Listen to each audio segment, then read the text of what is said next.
النبي عليه الصلاة والسلام: ظللت 5 سنوات من حياتي لا أستطيع حفظه كلما قرأته من هيبته.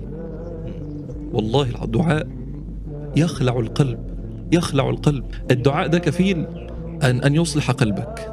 لو قعدت كده يعني تتدبره وتنظر فيه، والله تجد حال قلبك مختلفا.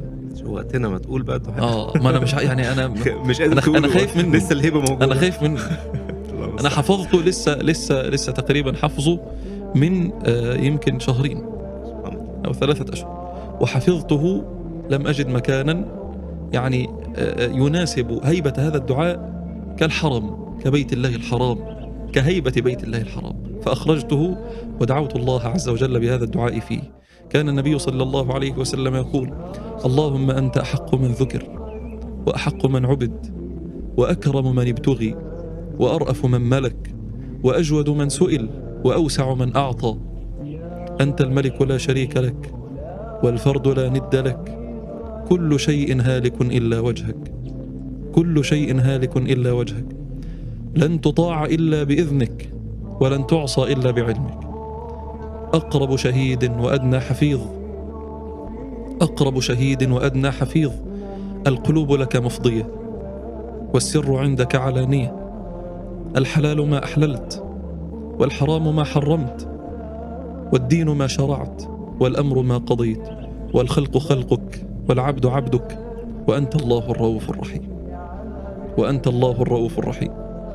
أسألك بكل حق هو لك، وبحق السائلين عليك، أن تقبلني في هذه الغداة، وأن تجيرني من النار بقدرتك. دعاء يذيب قساوة القلب، يفتت ما في القلب من شهوات وتعلق بالدنيا. شفت ثناء النبي عليه الصلاة والسلام على رب العالمين، ودخوله على رب العالمين كيف كان، ودعاؤه لرب العالمين كيف كان، لدعوة أخيرة سطرا أو أقل، يقدم كل هذا الثناء، وثناء عظيم فيه اعتراف بقدر الملك، وجلال الملك، وعظمة الملك، وجود الملك، وسعة عطاء الملك.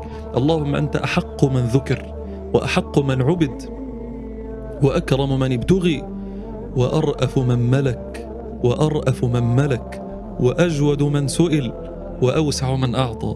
فإذا كان الله أكرم من ابتغي، وأرأف من ملك، وأجود من سئل، وأوسع من أعطى، هل تستطيع أن تدعو غيره وهو أوسع من أعطى، وأجود من سئل، وأكرم من ابتغي الله المستعان، الله المستعان. أنا في دعاء